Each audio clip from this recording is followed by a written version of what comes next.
Hey everyone, this is Michael for Spirit Comics. Welcome to my channel. This will be my review of Captain Marvel issue 2 that came out in February of 2019.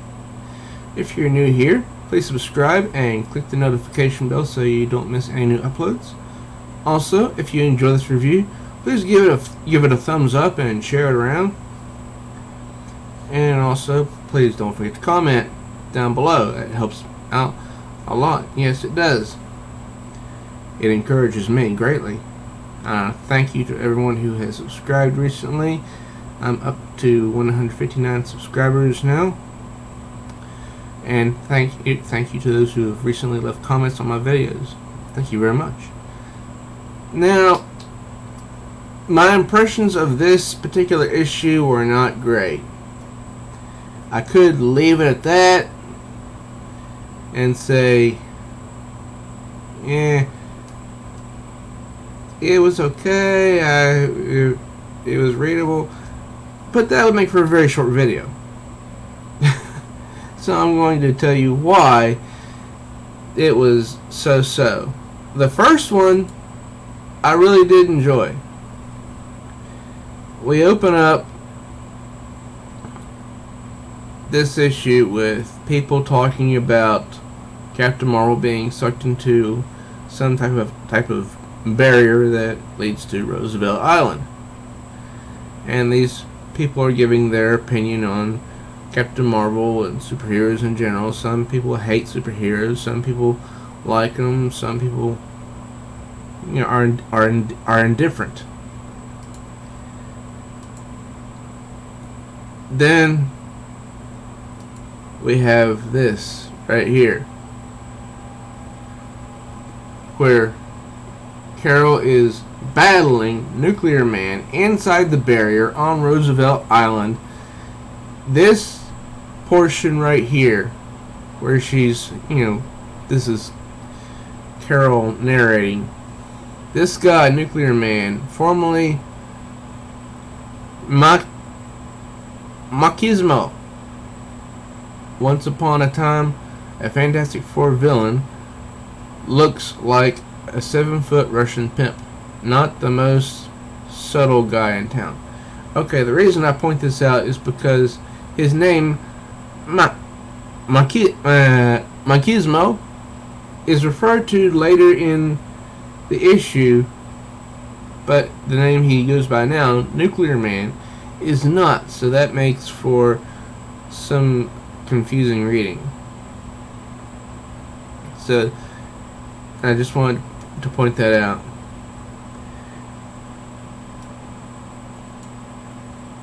And he apparently, this was probably due to the writer. This guy has some sort of issue with women, you could say. I may have underestimated you. You may be worthy after all, wench. That's Captain to you. And then Ripley Ryan, the reporter who got sucked into the barrier with her, is right there. And Carol tells her to walk away, get to a safe distance. And then we go back to the fighting. Now, a lot of people have complained, and I've read these complaints, that Captain Marvel is overpowered. And in a sense, she is. Because this dude has trouble laying a hand on her. This is not to say that that women should not be written as strong, because they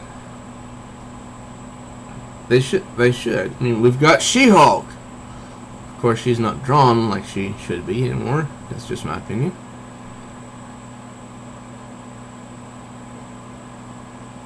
And now, you ready for round 2, big boy? You will say my name, and you will say it with respect, woman. Nah. right in his gut.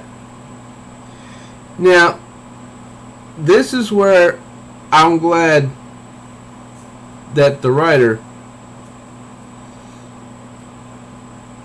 had Nuclear Man punch back. So it wasn't just a one-sided fight. So let's talk about this barrier. And then, kapow! Boom! He hits her in the gut in the very same way. It's almost like, I don't know, they couldn't have used a different type of attack for them both. I mean, Carol uses her right hand to his gut, and it looks like he uses his right hand to her gut. That's kind of repetitive. And she goes flying smash into this building.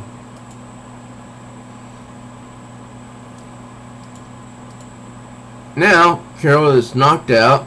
She's out of breath, not dead.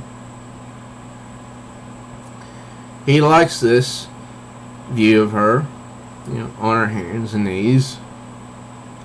And then, wham! This energy blast comes from out of nowhere. And it happens just to be Jessica Drew, aka Spider-Woman, right there, with two people who I have never heard of before.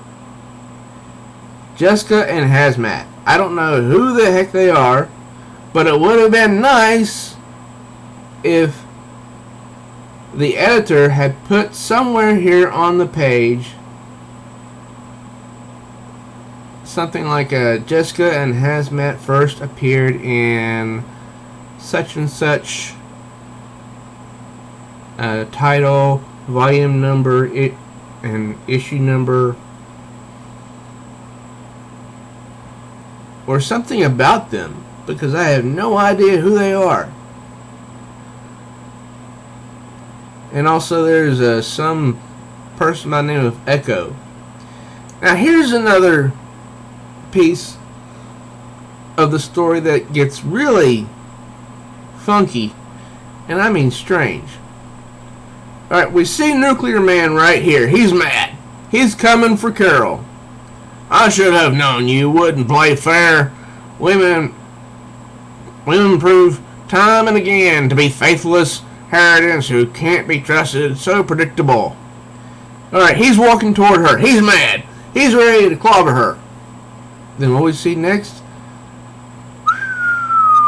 I shall return when the time suits me, wenches. Okay, so how did he go from here to here? I mean, what caused him to go flying through the air? There is nothing that describes it. And Ripley says, does he have a rocket-powered butt? I mean, that's not good writing. I'm sorry. I do like this author, but this is poor writing right here. Now, even 2 pages over, when it gets back to the story, it's not addressed. And here we see the Avengers, Iron Man, Captain America, James Rhodes, Thor, and She-Hulk, all just standing around like dummies, trying to figure out what to do about the barrier. Crush puny dome. And Iron Man says, well, you missed the first act where nothing worked. And so they all go off on their own ways to try to figure out how to get how to solve this problem. She-Hulk, on the other hand, she starts walking toward the barrier. Okay. Then, back inside the barrier, they start filling Carol in on what's been going on.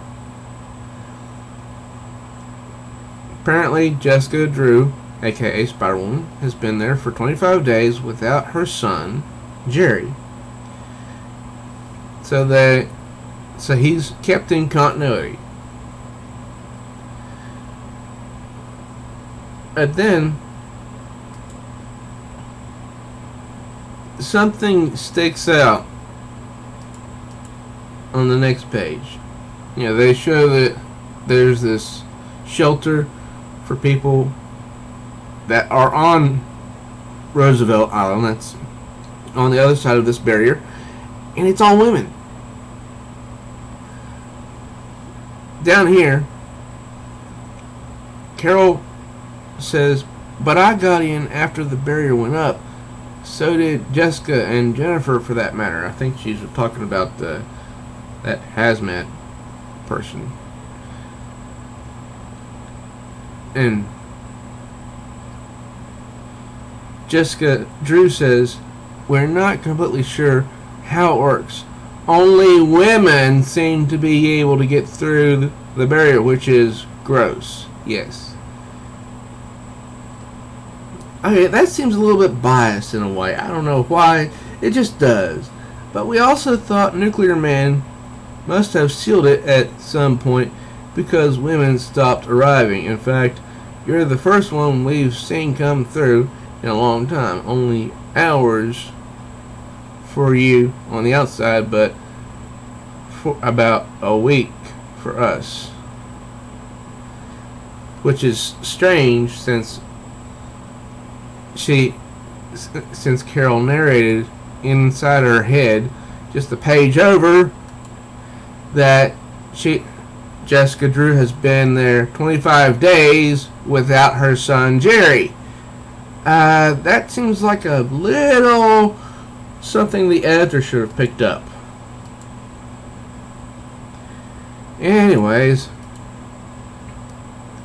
they are walking through the complex, and this one, I think that's hazmat. Yeah, that's hazmat. Her name is Jennifer Takade, and because Carol asked her if she's holding up. Now here's where some little red flags came up for me.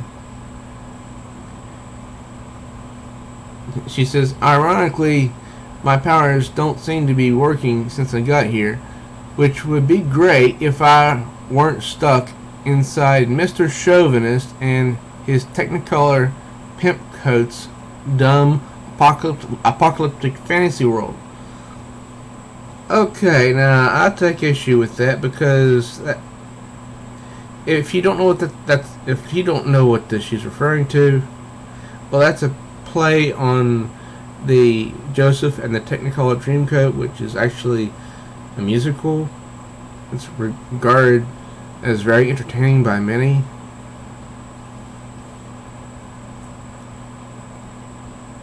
And she says, "Well, if your powers aren't working, then why all the gear?" And she says, "Just a precaution.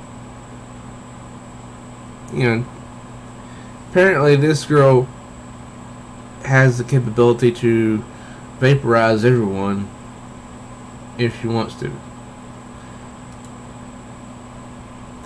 Then another wrench is thrown into the story. This is Song, the only man who's managed to escape the Citadel. Jennifer and Carol thinks, the only one? That's odd. So he's the only man there on Roosevelt Island. He's like the brains of the project. He's the one that comes up with all the weaponry, the plans.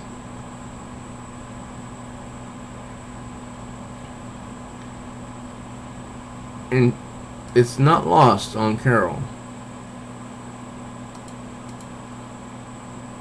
She suspects something. And so they start planning on ways to, storm the Citadel. And then Jessica is using sign language to talk. What about power? I mean, that just seemed out of place to me. I don't know why.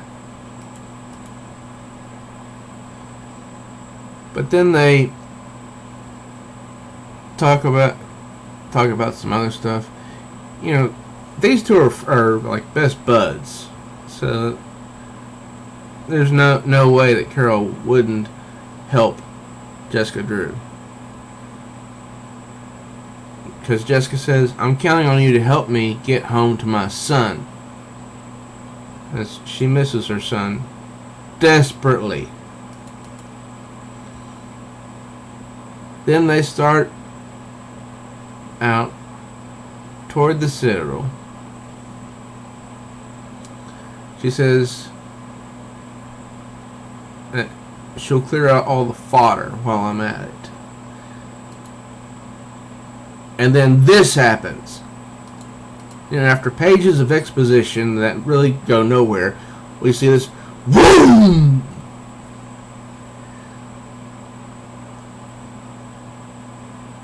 And all of a sudden, she just like, I don't know, explodes. And the rest of them just start firing, so they can take back some semblance of control, because they're stuck in this place, which is actually a real place. It's not explained in depth, but apparently these people want Sam alive, the only man who's managed to escape the Citadel, the only man there on Roosevelt Island.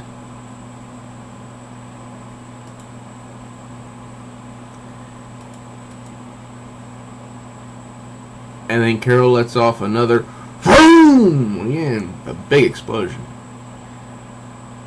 And Jessica, aka Hazmat, she's like, you know, 2 sheets to the wind, as you can see.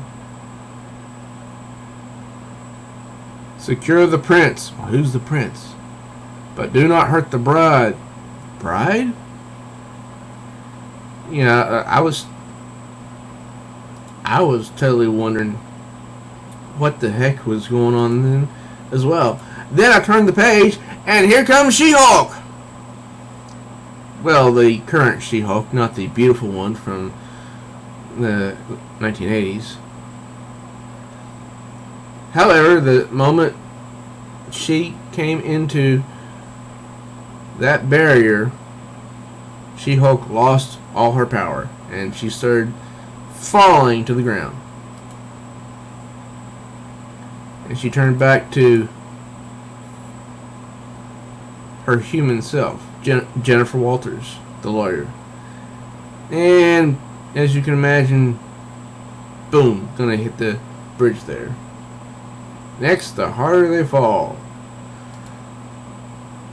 So that was Captain Marvel issue 2. Aside from the confusing storyline and, you know, sometimes, you know, really odd writing, the art was really good. I really enjoyed the art. It wasn't, you know, stand-out-ish, but it wasn't lackluster in my opinion. It was good artwork. And then the addition with She-Hulk there at the end, that's going to make, hopefully, for a good story in issue 3. But this issue, I would only recommend getting it so you can be in the know of what's going on during this story arc. But otherwise, it's a so-so story, this issue 2. Hopefully it'll get better, because I thought issue 1 was really nice. I enjoyed that a lot. I would like to see each issue get better. So what did you guys think of this particular issue? Let me know in the comments. I'm Michael for Spirit Comics. Thank you for stopping by. If you're new here, please do subscribe to my channel. Click the notification bell so you don't miss any new uploads.